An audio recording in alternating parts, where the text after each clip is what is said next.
Is this really the end for Mindfreak? PRX made a bold move by benching one of their core players after months of struggling, and somehow it actually worked.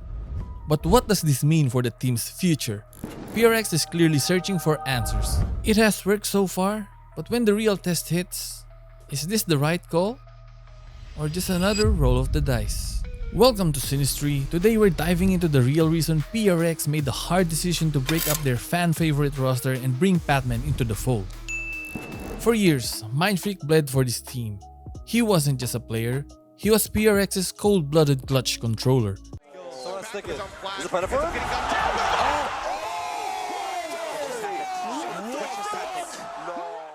But in the end, they were forced to bench him. I used to rule the world.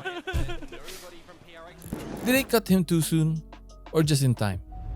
Eagle-eyed fans spotted him streaming from his Jakarta home, and everyone's minds are getting freaked. Oh, what it is? Oh, DD, what it is? Questions like, is he still coming back? And did PRX actually kick him? Are just a few of the questions buzzing around.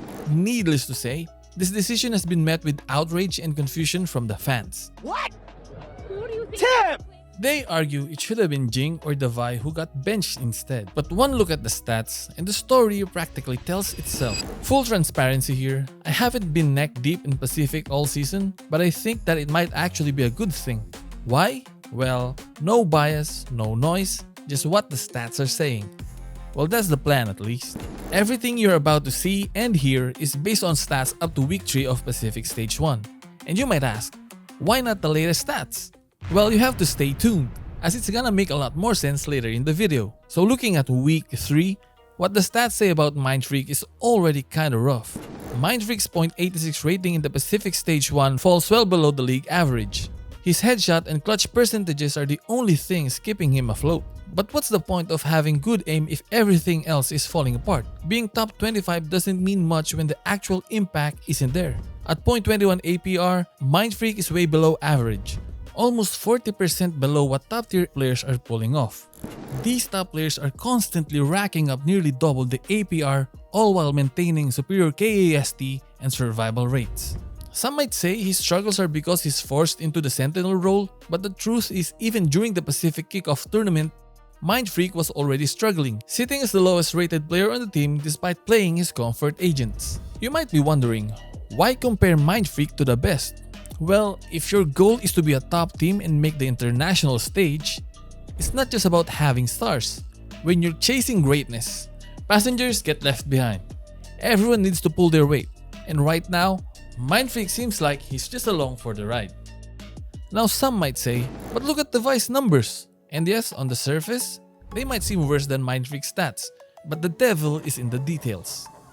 As support players, the Vice .28 APR outshines Mindfreak's .21. It may not sound like a huge difference, but the gap is more significant than it seems.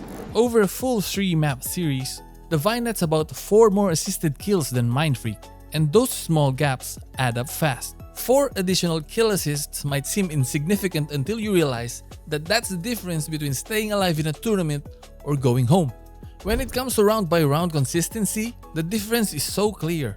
The Vi sits at a solid 74% KAST while Mindfreak trails behind at 63, a number that suggests he's not consistently trading, surviving, or contributing to the team's success across rounds. And for a squad trying to make it to Masters Toronto, that lack of presence starts to show. But here is the harsh reality. The Vi's numbers might not be amazing, but at least he shows flashes of playmaking and reliable presence. Meanwhile, Mindfreak isn't even hitting the baseline for his role, with one of the lowest APRs in the league. For a team that once stood on the global stage consistently, this kind of drop-off feels like an identity crisis. So that's it for the stats. The other 3 players aren't nearly as concerning as what we just covered. And also, I'm not really a stats guy to begin with.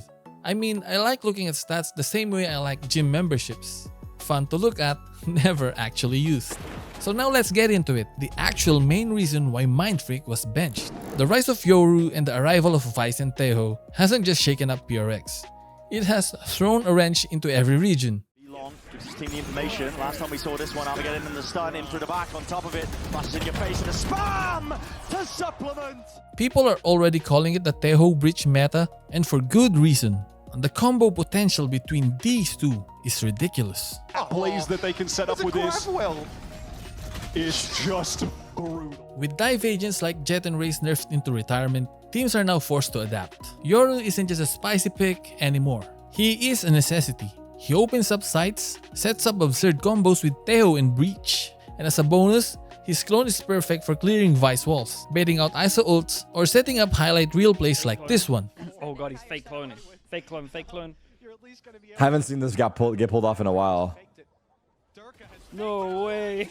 There's no way, it's incredible. Why am I laying all this out? Well, because at the beginning of Stage 1, PRX didn't just face a meta shift, they faced an identity crisis. PRX's roles were anything but defined. At the beginning of Stage 1, Jing bounced between Omen, Brimstone, and even Teho. Forsaken ended up solo entrying every fight. The Vi tried to spark the team as an initiator, and some things flexed, barely flexed. Some might argue that Mindfreak was PRX's rock. The one with the steadiest role. But that's when the stats factor comes in. When his performance dips and you've got Forsaken putting up numbers on any agent, you have to make tough calls and bench your weakest link. It is sad, but it needed to happen.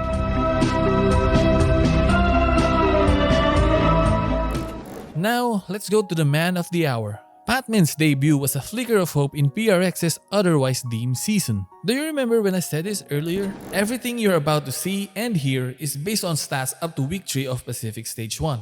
And you might ask, why not the latest stats?